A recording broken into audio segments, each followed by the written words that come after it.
Qual a diferença entre ser mãe e ter um filho? Quando você tem um filho, você de algum modo está recapitulando o processo mais fascinante que o ser humano é capaz, que é o processo de criar um outro ser. Para algumas pessoas, isso assemelha a pessoa ser um Deus. Então imagine uma pessoa que tem uma perspectiva de vida puramente materialista. Quando ela gera um filho, ela se transforma numa espécie de criador. Ela é o próprio Deus na sua vida. Agora, ela gera esse filho e ela vai ter esse filho como meu filho. O pronome possessivo, ele fecha aquele filho dentro daquela família. Muitas vezes a pessoa que tem um filho, ela tem essa relação de possessividade com o filho. Tem toda a proteção correspondente. Quando você fala em ser mãe, muitas pessoas podem ser mãe e nunca ter tido um filho e nunca sequer ter adotado um filho. Porque a questão do ser mãe diz respeito a uma atitude frente à vida de acolher o outro enquanto mãe e o exercício da maternidade. Então muitas professoras são mães, muitas pessoas que trabalham em creche são mães, muitas pessoas no seu dia a dia, no seu trabalho, estão agindo de forma maternal.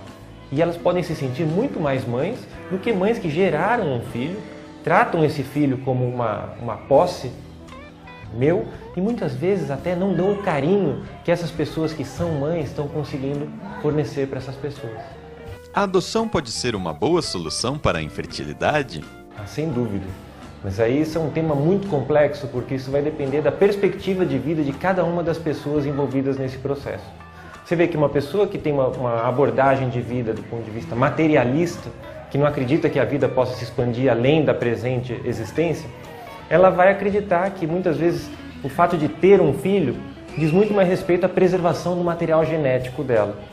Para essa pessoa, talvez a adoção seja uma coisa mais distante. Por quê? Esse tipo de pessoa talvez esteja mais predisposta a buscar uma clínica de fertilidade, buscar óvulos para serem fecundados, não é? Agora, a adoção, como você está propondo, é um tema muito mais amplo. Por quê? Porque ela convida a pessoa a exercitar a maternidade dela. Não a questão do ser mãe enquanto possuir um filho, ter um filho, gerar um filho. Mas ela vai poder ser mãe enquanto está dando cuidado para aquele filho. Então, certamente, se a pessoa tem nessa perspectiva de não ser uma pessoa tão possessiva e se abrir a novas possibilidades, a adoção é uma forma de dar suporte ou realização para a questão da pessoa que quer ser mãe e tem uma infertilidade. Qual o papel do pai numa adoção? Também o pai, assim como a mãe, ele está sendo convidado na adoção a fazer um exercício de paternidade sem o pronome possessivo. Ele não fala mais meu filho enquanto um produto da geração do material genético dele. A pessoa que assume a paternidade ou a maternidade de uma criança adotada, ele não está mais vendo a família como a família genética. Ele está vendo a família como a família ideal, a família humana. Ele está assumindo todos os seres humanos como pertencente à família dele, tanto que ele consegue receber um outro ser dentro da sua família e chamar de filho e dar o cuidado de pai para filho. A burocracia dificulta o processo de adoção? Sem dúvida, todo o processo burocrático ele é um processo de entrave. E muitas pessoas se desencorajam quando elas veem o que elas têm a enfrentar pela frente.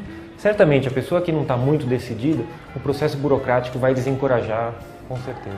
Por que os casais preferem adotar bebês?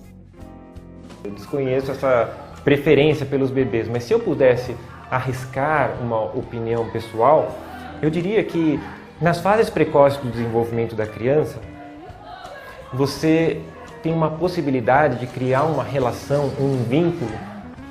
Criando esse vínculo desde o princípio, você vai criar uma relação de amorosidade, de compreensão, eu acredito que mais eficaz do que aquela em idades mais avançadas. Eu acredito que as pessoas devam pensar algo nesse sentido. Recebendo uma criança de mais idade, talvez eles se desencorajem pela própria resistência que a criança possa oferecer. Isso é uma opinião pessoal,